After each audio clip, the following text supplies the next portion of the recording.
Hi అండి, అందరికీ నమస్కారం. నేను మీ శిరీషాని. ఈరోజు షర్ట్స్ ఏ విధంగా ఐరన్ చేసుకుందామో చూపిస్తాను.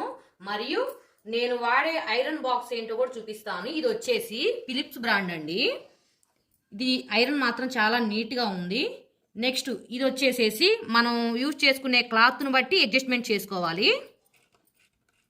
చూసారు కదా, నేను 2 దుప్పటాసి వేసానండి ఒత్తిడి కోసం ఆల్రెడీ టేబుల్ మీద. షర్ట్ ఐరన్ ఎలా చేసుకుందామో ఇదిగో 2 దుప్పట్లు వేసాను. తర్వాత ఐరన్ ఆన్ అయినాక ఒకసారి ఒక రౌండ్ ఐరన్ చేయాలి దుప్పట్లని.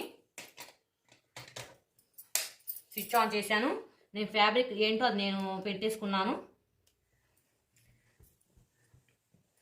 నేను ఈ ఐరన్ బాక్స్ వచ్చేసి గుంటూరు కొత్త మాసు షాపింగ్ మాల్లో తీసుకున్నానండి.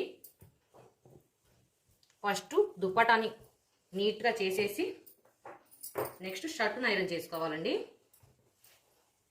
ఇది 2 ఇయర్స్ వారంటీ ఇచ్చారు. సింపుల్ వేలో చేసుకోవచ్చు అండి ఐరన్.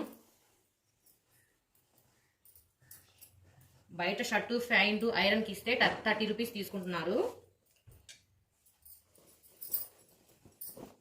షర్టును తీసుకున్నాము.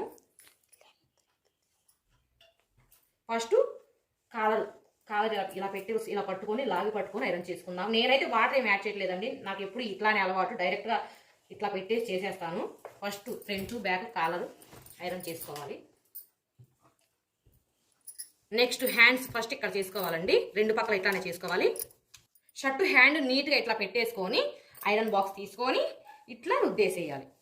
ఇట్లా చేసేస్తే ఫోల్డింగ్ నీట్గా ఒకసారి చేసామంటే ఆ ఫోల్డింగ్ పడిపోయింది. మనం పద్దాకి ఇబ్బంది పడే పని ఏం లేదు. ఫ్రంట్ బ్యాక్ చేసుకుందాం ఇలానే. నెక్స్ట్ హ్యాండ్ కూడా చేసుకుందాము. ఇట్లా బ్యాక్ ఓపెన్ చేసేసి ఇట్లా నీట్గా రుద్దేసుకుందాము.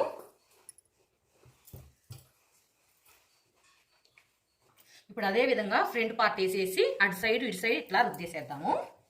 ఇది చూస్తున్నారు కదా ఎంత నీట్గా వస్తుందో. చూసారు కదండి, ఈ మిడిల్లో బటన్ మిడిల్లో ఇలా రావాలి. బటన్స్ మాత్రం తగలకూడదు, టచ్ అవ్వనీయకుండా చేయండి, లేదంటే బ్యాక్ సైడ్ ఐరన్ పోయిద్ది. ఇప్పుడు నెక్స్ట్ షర్ట్ ఫోల్డింగ్ అండి. బ్యాక్ తిప్పేద్దాం. ఇట్లా పట్టుకొని హ్యాండ్స్ ఇలా పట్టేసుకొని షర్ట్ మిడిల్ ఇలా పట్టుకొని ఈ హ్యాండ్స్ తీసుకొచ్చి దీని మీద వేసేసుకోవాలి. నెక్స్ట్ కూడా అంతే వేసేయాలి. చూసారు కదా షర్ట్ ఐరన్. నచ్చితే లైక్ చేయండి, షేర్ చేయండి, సబ్స్క్రైబ్ చేయండి.